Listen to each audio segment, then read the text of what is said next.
Hello guys, today we will discuss about resources which is taken from NCERT class 8 chapter number 1. What is resources? Anything that can be used to satisfy a need is a resources.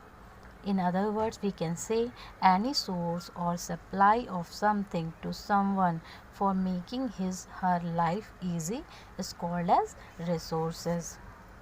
For another examples are resources like water, electricity, rickshaw, vegetable and textbooks have something in common. They have all been used by us. So they have utility. Question arises, how does something become a resources? When resources only when they have a value and utility. Now we have to know what is utility. Utility or usability is what makes an object or substance a resources, and value means worth. Some resources have economic value, some do not. So for example, metals may have an economic value and a beautiful landscape may not, but both are important to satisfy human needs. Do you know what is patent? Patent means the exclusive right over any idea or invention. In other words, we can say the official right to be the only person to make, use or sell a product or an invention is called as patent.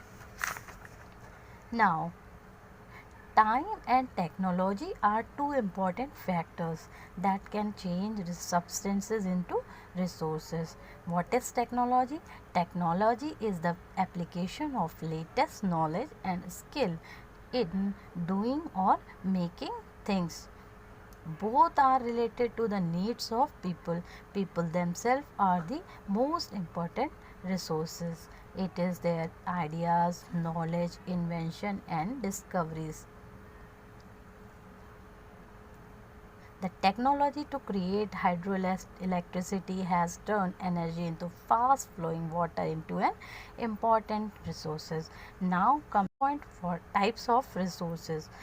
Mainly resources are classified into three types: natural resources, human made resources and human resources. Next video we will discuss about all the three types of resources. See you then.